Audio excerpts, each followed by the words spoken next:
some shocking news, very unfortunately. Certainly, if you are Charles Oliveira, you've probably seen it by now. The title fight will not be taking place if you're Charles Oliveira. He came in heavy. I was just doing a show for BT Sports and Charles Oliveira came in right at the end of the 2-hour window. So that was starting to worry us. Then he came and got on the scales. He was 1 pound over. He stripped down to his underpants. He was half a pound over. Very heavy underpants. Perhaps they were sweaty. Perhaps they had some condensation in.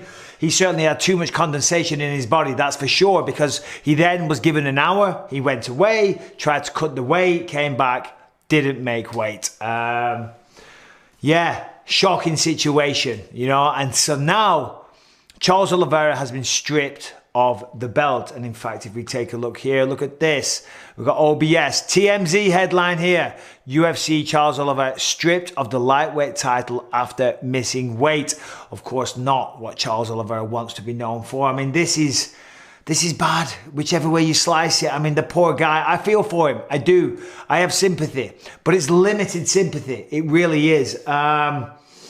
If we look at it for Justin Gaethje, nothing changes. Justin Gaethje will still be fighting for the belt. Of course, for Charles Oliveira, he has not been stripped, I don't think is the right terminology. He has been forced to vacate. So he will have to vacate the belt. Tomorrow night, he will still fight, but he doesn't have the opportunity to win the belt. Now, one of my producers on the YouTube channel, Anthony Evans, used to be head of PR for the UFC. He was talking to me and saying, this is ridiculous. The commissioners need to get up to date and up to speed because being half a pound over isn't an advantage. That is not a physical advantage. And he's right. It's not a physical advantage. But unfortunately, you have to draw a line in the sand. If it's a non-title fight, you get a pound allowance.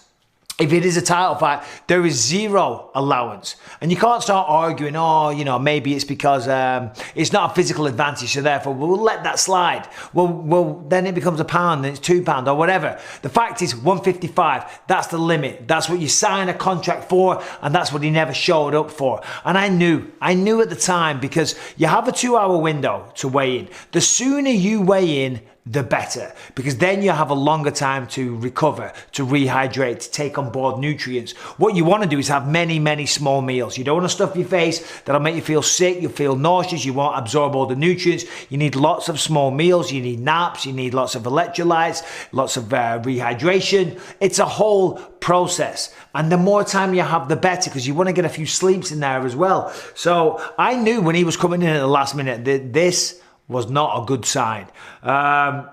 Who's to blame? Ultimately, Charlie Olives. The Olive era just came to an end.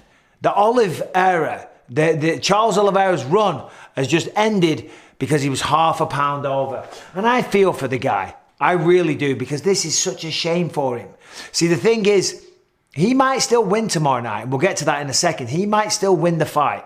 Okay, you know, but if you look at him here on the scale there, I mean, look at that. Look at the look in the eyes. The look on the face says it all. I mean, there's a man that's suffering. He's got his hands in the air. That's an old trick that fighters do to try and, you know, they think it's going to make them lighter. It doesn't work. I even used to get on the scale. You breathe out. You're trying to make yourself as light as possible. So the poor guy's trying to do everything he can, but none of that stuff works. You're the weight you're at. Now, so tomorrow night for Justin Gaethje, if he can go out there and win the fight, he'll become the lightweight champion of the world. For Charles Oliveira, though, he's been forced to vacate. So if he wins, I don't think he's reinstated as the champion again. There will be no champion. I mean, what a situation. What a mess up. What a fuck up. Let's be honest. I like Charles. I'm a huge fan of his. He's got the most submissions, okay, in the history of the UFC. That's a great record. He's just made another record. He's the only UFC fighter to ever get stripped or forced to vacate his belt because he missed weight. Now, he's not mutually exclusive in terms of championship fights and fighters not making weight. That has happened a few times, and I'm going to go through a list of those in just a minute. But he's the first ever standing champion to be forced to vacate his belt because he came in heavy. And it's a bad situation. Ultimately, the blame lies with Charles Oliveira. I've seen it many times. There's no names, but fighters blame people. You know, they'll blame their coaches. They blame their nutritionist. They blame their strength and conditioning coach. Whatever it is, it's the fighter's fault. And again, I'm a fan of Charles, I really am, and I strongly sympathize with him in this situation. I do.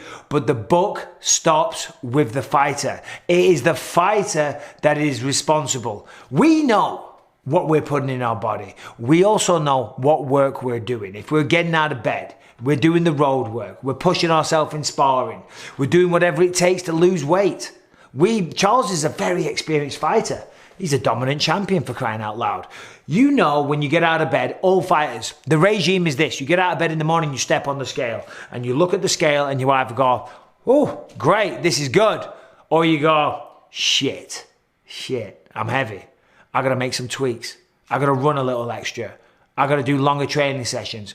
I've gotta cut back on the carbs. I've gotta make changes. We know, we get on the scale every single day. Any fighter that struggles to make weight or has a target and has pounds to lose, first thing they do, they get out of bed in the morning, before they eat anything, they try and take a piss, they take a shit, they try and get themselves as light as possible, and then they step on the scale and they hope and they pray. So you can pass the buck, you can point the finger, you can try and blame somebody else, but ultimately it's down to the fighter. Now, how is that going to affect things going forward? I mean, if you look at him here, you take a look in the eye there, he's had a terrible weight cut. So we got to think, he had 2 hours to make weight. Well, by the way, the weight cut starts the night before. In fact, the weight cut starts on the Monday. The weight cut starts because you load your body up with what's it called? Distilled water. Distilled water. We pound distilled water to flush out toxins, to flush out salts, sodiums, eradicate the carbs. We cut out carbs completely because every gram of carb that you ingest, your body temporarily holds on to 4 grams of water weight. That's why, you know, these fad diets, they'll say, you do this diet, guaranteed to lose X amount of pounds in the first week. Yes. Because you're eradicating the carbs. And as I say, if you're not taking in the carbs, you let go of water. You let go of that bloatedness. You let go of the excess water weight.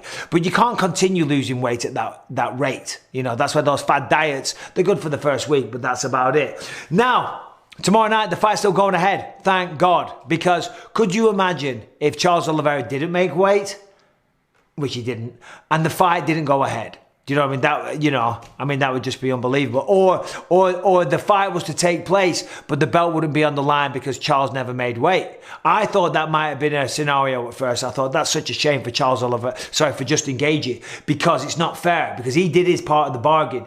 And if he was to win the fight, he should become champion of the world. Well, now, as we know, that is the case. As I was saying before, we start all week. We cut weight the night before the fight, and the morning of the weigh-in, we finished the weight cut. And 2 hours, he never did it. Then he had another hour, he never did it. The body at some point just stops losing water weight, and it's a horrible feeling, and you're dying inside. Do you know what I mean? And I can't understand this because earlier in the week, earlier in the day this morning, he tweeted, weight, check, pesos, check, as if to say everything's fine. I'm assuming he thought that he was on track and everything was going well. But as I say, there comes a point where your body just can't give anymore. You've given everything that there is to give. And it's crazy because Oliveira used to make 145. He used to be a featherweight, you know. So I think he's got a little too comfortable. Maybe he's eating out on filet mignon every single night now that he's champion of the world. And rightly goddamn so.